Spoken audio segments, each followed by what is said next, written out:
Okay. Join me in thanking Karen again.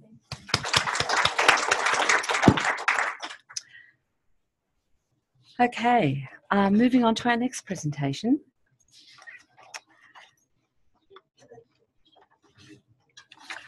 Our next presentation is from Dr. Paul Harpur. Paul is a lecturer at the TC Beirne School of Law at the University of Queensland. Dr. Harpur's research and teaching expertise areas are in the areas of disability rights, anti-discrimination laws, workplace health and safety, and corporate social responsibility. So I'd like everyone to welcome Paul.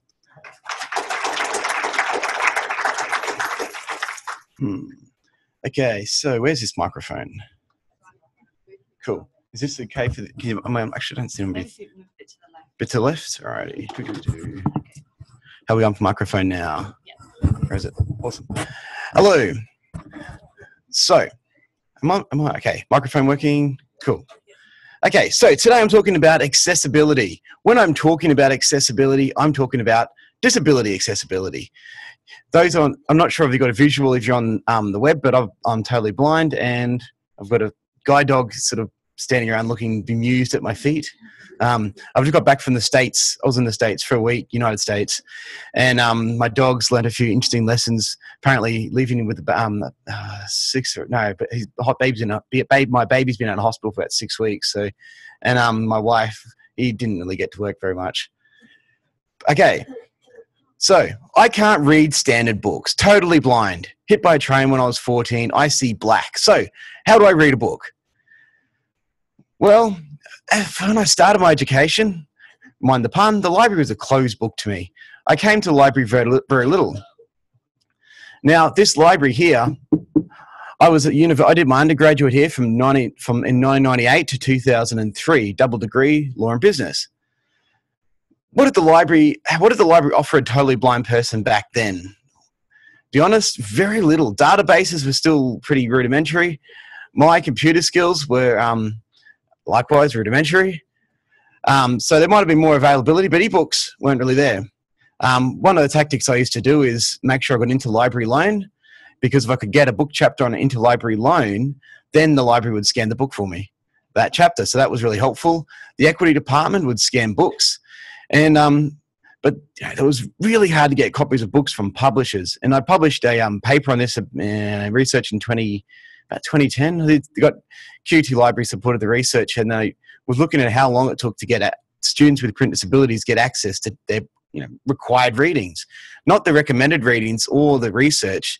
You wanted research, you got to get a research assistant to scan the book. Normally it was tedious. Anyway, went on and finished, got into like study, so I went on and did a master's and a PhD. And during my PhD, I realized there's this database called, at the time, ProQuest, dissertations online, and they were great, except they weren't accessible. But that sort of sucked. Anyway, I threatened litigation and didn't get to that point, thankfully, and QET were very helpful, and they said, look, we can strip the PDF, the protections off it. I'm not sure ProQuest knew about it and didn't really care. And I mean, it was only for me, so I had to sign some document. That was fine. So I got access. It was still reasonable accommodation, but I could get books, theses. And that was great. And if you ever incredibly bored, and if you open up my PhD, you actually notice that there's a disproportionate amount of thesis PhD cited in there. And that was because I could access that. It was fantastic. So anyway, I finished my PhD and went on to Griffith for a year, and I tried to use eBury. It wasn't very accessible. You could download something, and I just gave up. So anyway, I got to UQ, and a while went on, and then I got this grant, and this is where the world opened up for me. I got a grant to do research, and I had this thesis, my hypothesis, that ebooks were entirely inaccessible, discrimination, horrid. I was wrong, and that was great. So I found that actually ebooks had this. I don't know if it was me or they'd turned the corner, but suddenly I had moved. I'd moved from this reasonable accommodation model to universal access. It has transformed my research. And if you, again, even more bored, you can look at my research outputs. And if you noticed last year, I just absolutely ridiculous amount of publications. The reason was it used to be so hard to get a book. I have to get a copy of the book, walk away and scan the book. UQ were really good that when they had the Google Book Scanner, and Pam's in the audience and helped me out with that. You could contact them, but it was still tedious. Now, click, open, read. And when they're accessible, it's fantastic. And what I mean by when is a book accessible or not, I'm going to talk about in a second. But this has been a transformation between a reasonable accommodation model and a universally accessible model. Reasonable accommodation means the world starts out inaccessible, disabling for people with impairments. In other words, it's like a person in a wheelchair, wheels to the front of a library, they want to get in. Reasonable accommodation would be to get someone to carry them up. That's essentially, if you think about it, they're being accommodated, helped in. Charity cases almost, to be honest. What would be universal design in terms of building access? A ramp. And I don't mean like a steep ramp, or electric doors at the front with a lift. That's the universally accessible. Now with books, you'll accommodate someone if the publisher will send you a copy of the book if you request it. Can take a number of weeks, but that's accommodating you. That's been helpful. Universal design is when you click on a button and it's there. And we're moving towards this universally accessible model. Now, it's enabling, not disabling. It's remarkable. Now, universal design in practice. Now, Julie Oates, one of our law librarian manager, sends out an email each week about what books the university's purchased. And I'm sure a lot of other libraries do this. Historically, I've just actually put those people in junk because it didn't help me at all. I'm sure it was lovely to get a book on the shelf, but then I'd have to scan the book. And so really, I actually just avoided print books entirely. Well, I'm going to read you the list. Here we go. Of all the books, well, actually, I won't read you the entire list. I'll just read you the print books. Whole list, here we go. Taxation of some sort of boring law. Okay. It's end of the list. Now, the ebook list. I won't read you that because there's 27 of them. So, 27 versus 1. You're seeing where this is becoming, for someone who can't read a print book, less of them on the shelf. Now, the ebooks, okay, there's one on autonomous motherhood. Not really relevant for me. Climate change, well, we're in Australia with Tony Abbott. He doesn't care about that. There's competition law. Dreams and nightmares. Yeah. Oh, what's this? Something on class struggle. Well, that might be interesting. Human rights and armed conflict. Well, there's one other one I thought that looked interesting. There's one reform of democracy. Wow, it could be interesting. So I'm faced with these options now, not of whether I want a book. I've actually got choices. I think actually Roman. There was one I downloaded there. Oh, white privilege and black rights, which is probably I downloaded that was before what happened the other week because when I was in anyway. But so pretty much on a weekly basis, I'll download a book, which means on this I've got probably more books I can ever read. But it's an amazing difference. Now, this has really stimulated me to be quite pro-library presently. I went from, actually one of my other colleagues, Dan, he's cited, but he actually never borrowed a book through his whole undergrad. And I pretty much, I very, very rarely use the library. So they were just useless to us, really. Because I can't see, well, Michael, he's a lawyer, Crown Law. We use the library for the databases, but books, the print copies, where if you're starting research, that's one of your starting points. It's so hard to get copies of. You'd get the Equity would provide you a copy of a book, but to get the other books, there's 20 books on torts. You want to look through 18 of them, flick through, just look at one or two lines here, one or two lines there. Very difficult to do. So you just didn't do it. Now, I'll type in torts into, I'm going to bag ProQuest, but before I do, I actually really like EBL. It rocks. So I go into that and I type in torts, and you don't get a lot of titles still, but you get a few, and they're the ones I'll look at. I actually just wrote a submission this week. I think it was. Yeah, well, I'm jet lagged still. I am on the academic board, and I'm just started disability group to inform the Senate. So, and I talked about the library and best practice for disabilities, essentially going that, you know, you're talking about access, and I mean, most people I suspect become librarians and not economists because they want to actually help people get access to written word. And these ebooks are doing just that. I mean, there's obviously, if you're poor, these are easy to access. But for people with disabilities, it's amazing. Okay, so and when I mean access, so let's talk about what is access. Okay, well, you'll be familiar with the physical book, physical library. Access for a person, I think wheelchair is probably the easiest. If you think about someone wheels up to the front of the library, here you used to have those turnstiles. Don't know if you still do it. I think there's another. I walked in through another door, but maybe walked through the exit. Who knows? But anyway, there's, you know, you got access. You got lifts. Books. How do you get the book off the shelf? Well, if they're low enough, they can get them, or they can get someone to help them off. Okay. Well, digital space broadly is analogous to that. Think about the website as the physical location, and the book, getting it off, opening it up and reading it is, can you do that?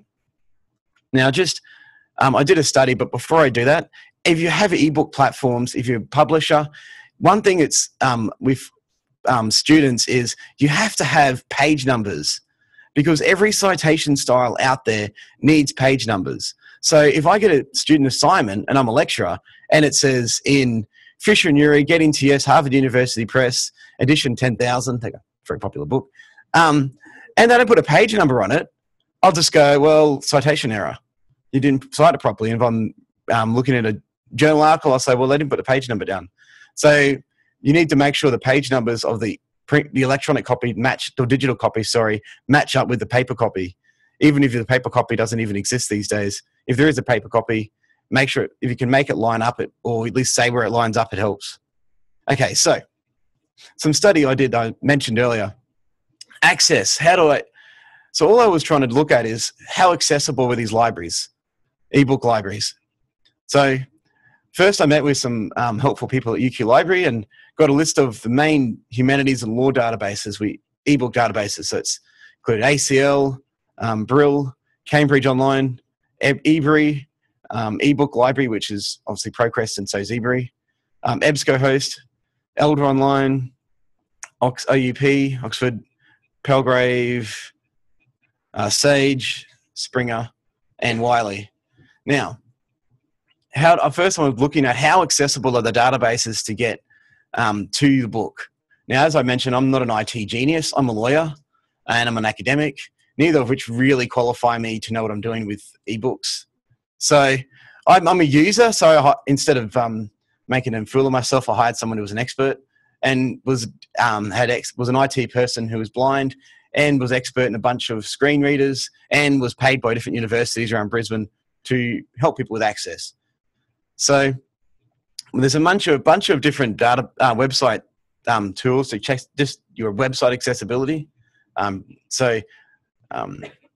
There's a lot out there, and we ran them on the websites, but the trouble was they bring up errors that, even though there were technical errors, didn't actually stop us that we could work out using the site.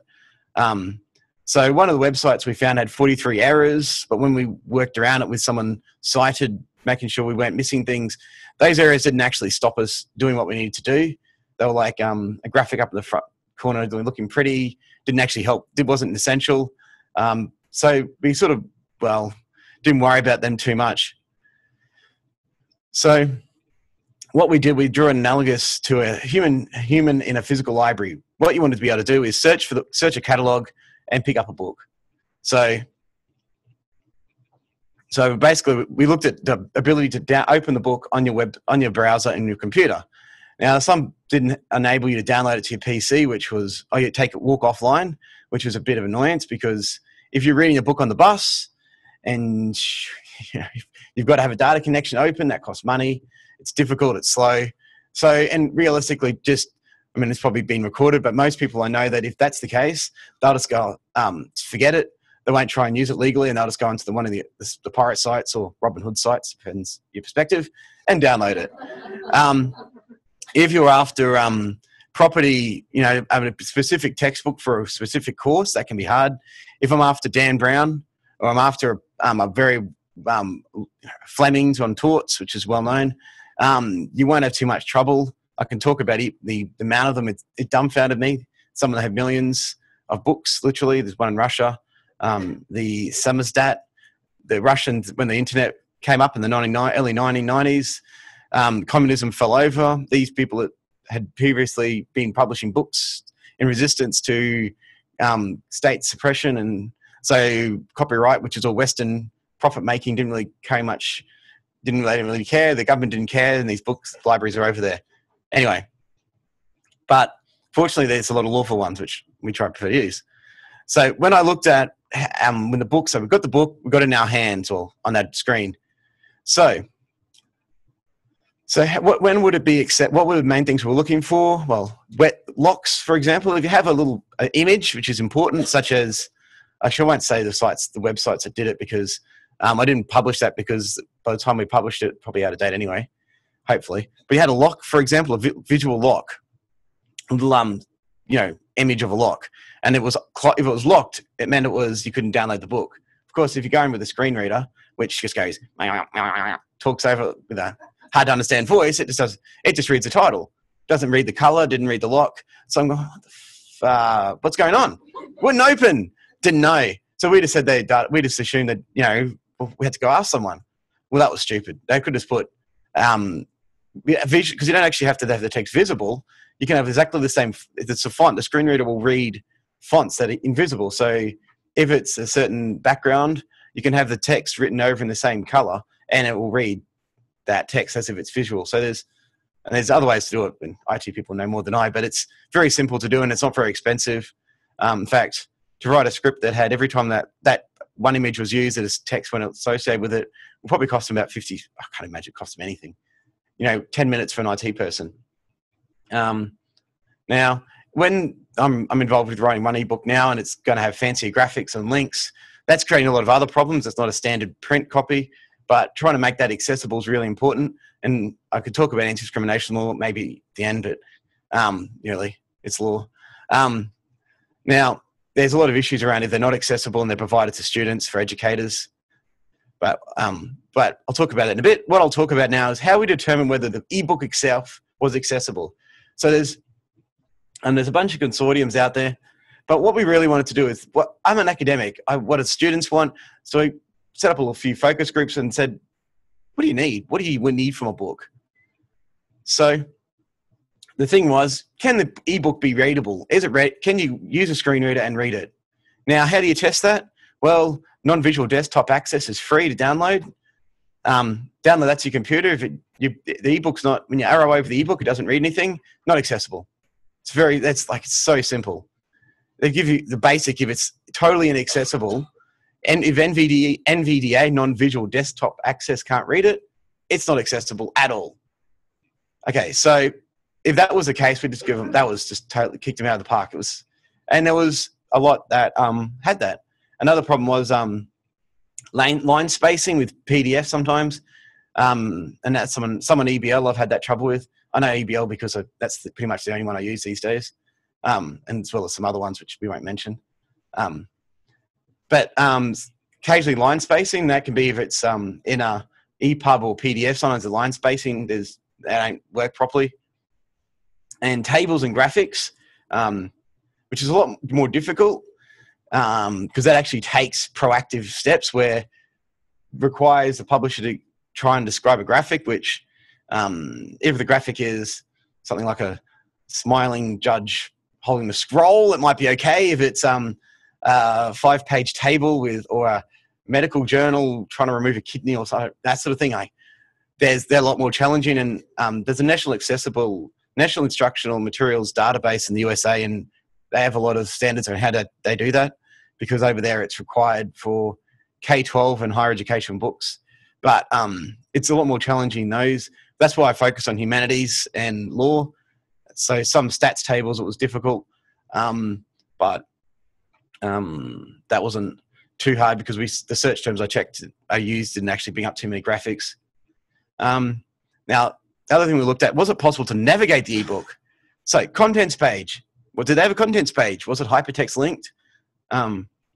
Could you search with it for keywords within the book? If this wasn't possible and the book was available through Google Books, you could go in there and search and go back. Or if it wasn't there, you just could go, and the book was a well-known book, you could just go into a pirate site and give up on the lawful method totally. Can you move between pages and find the pages? I was talking to a student the other week who's blind, and she gets books, and the academic will say, read from pages 35 to 60. Well, how do I get that? And if you just got chapter, then she gets the whole book sent to, the publisher sends the university the book in one PDF. The university then sends it on. She's got a PDF. How does she find the page number? Is it, if you get it early enough, you can get someone to help you set it up and format it. That could take you a while. Ebooks a lot more easier to find normally. And the other thing was, I used Chicago style. Can you cite from that book? So page numbers. If you couldn't get page numbers, that's a significant barrier. On the reference list. So we grabbed 15 books from each of those sites, and some had accessible, some weren't. Now, some of the books, and I went back to some publishers and had conversations with them.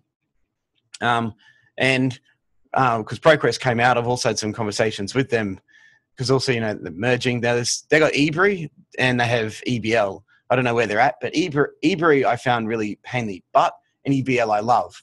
So it's really interesting. Well, some of the things they raise is copyright, and they're concerned about book leakage. So they put these security measures on the PDFs or the EPUBs. Now, if you went online and you search for stripping protections, you'll find that there's about 1,000 heaps and heaps, well, maybe 1,000, but there's a lot out there, and they're very easy to use. You can download EPUB, EPUBEE, to your computer. It goes, do you want to load up your ebooks? Yes. Do you want to strip the books? Yes. Here they are. So if you wanted to be act unlawfully, that's how you do it. Personally, I don't like acting I'd like to follow the law, so I don't want to do that. And the point is, though, if you don't have it accessible, people will just strip them.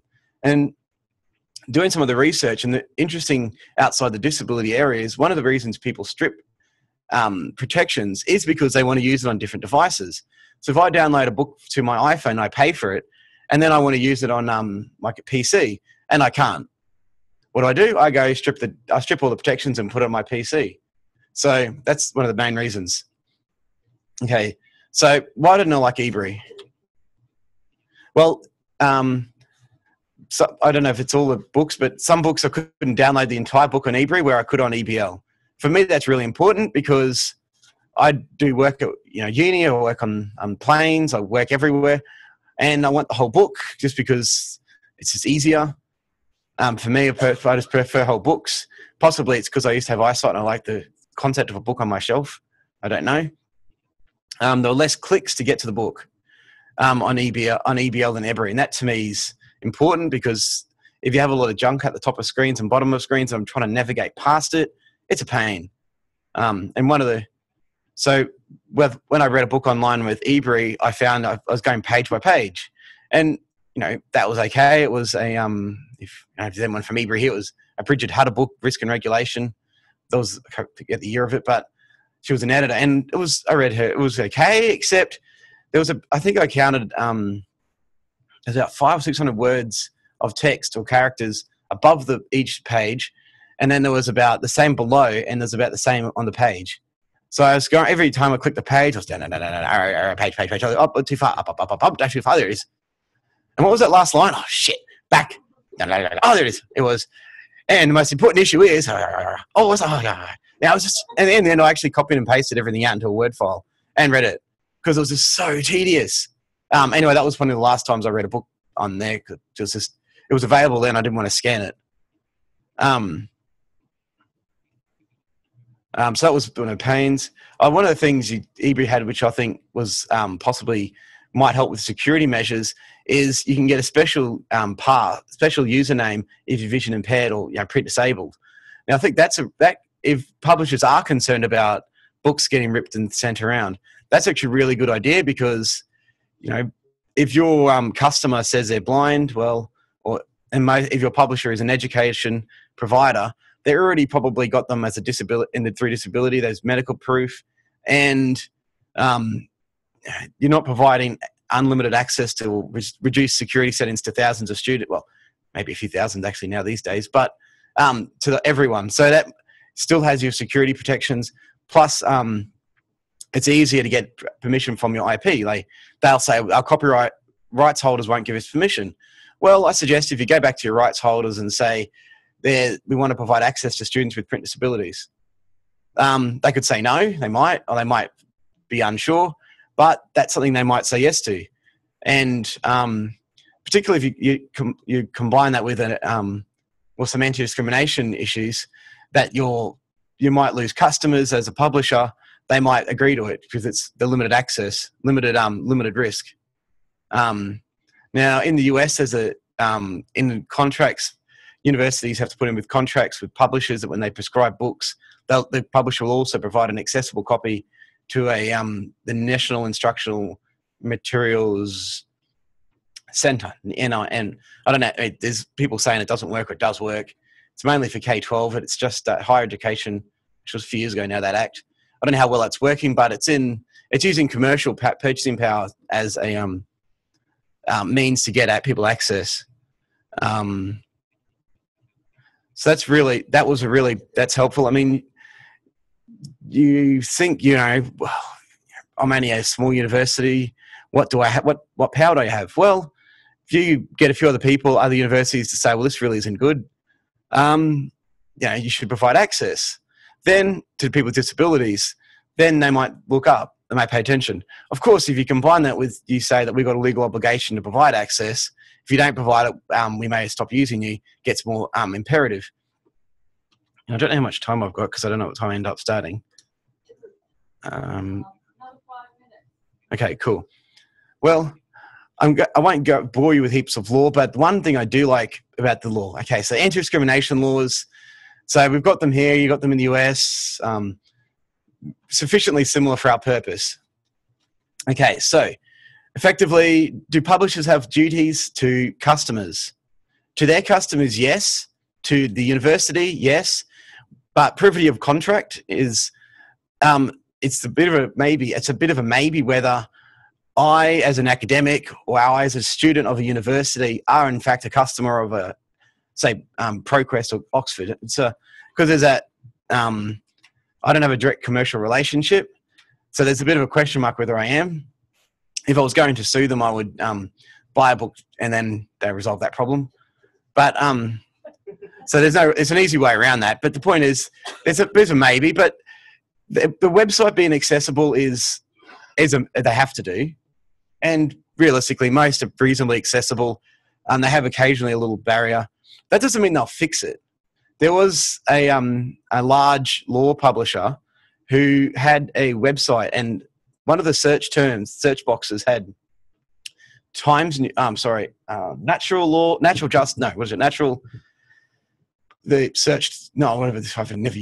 language, terms and connectors, and another type I didn't use that. Anyway, you couldn't move between it using the screen reader. And I had a bunch of people look at it, and this went on and on. This is when I was at QUT, and they just refused to fix it. And it was easy to fix. It was a script. They could have changed it, and they refused. This went on for a couple of years. It didn't really matter because they gave me my own data. They gave me my own access instead of fixing it, which, it's fine. But I got sick of using it, and then other people I knew, vision impairments, wanted to use the site, and they couldn't use it. Anyway, so I ended up saying, look, you've got to fix it or we'll sue. I'll bring it on, they said. Okay, cool. So I did. I talked to the National Federation for the Blind in the US, the RNIB in the UK, and they agreed that really sucked. So we decided we'd all just file suit together and start the ball rolling. So I emailed them and said, this is what's happening. We're going to file in tomorrow. Anyway, they fixed it. Because the cost of them was insignificant. There's no reason that has been pains in the ass. And that sort of represents, it went from an IT person to a lawyer who just said, you're fighting over what?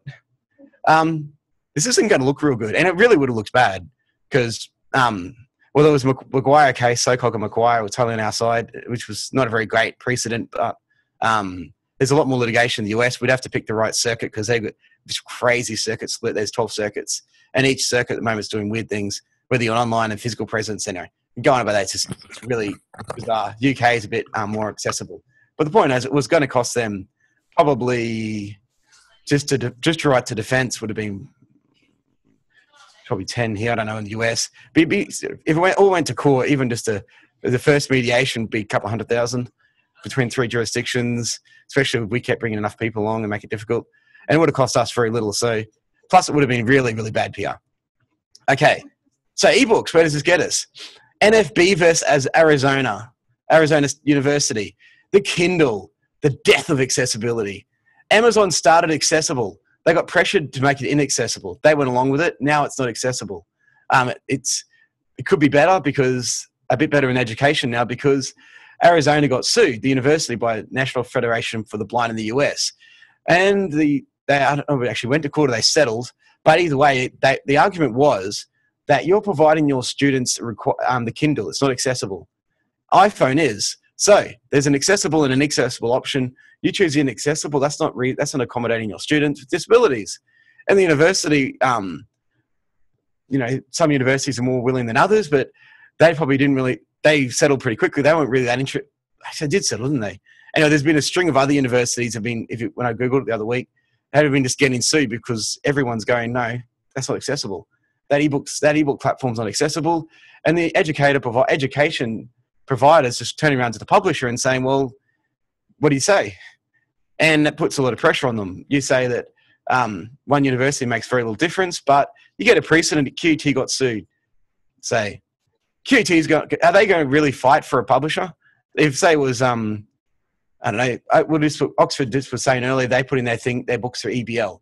Let's say Oxford University Press online was really bad. EBL was great. And I'm not saying Oxford is because it's not, but if that was the situation, response to QT would be to say, OUP is not accessible. All the books there are available somewhere else. Why are we using that database? Let's just forget it. It's not worth going to court over.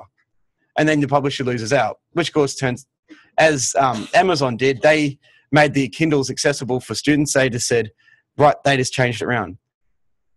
And in terms of rights holders always holding out and never refusing to enable their books to be fully accessible, iBooks are accessible. Apple released iBooks and told the rights holders that they have to be accessible to use their platform.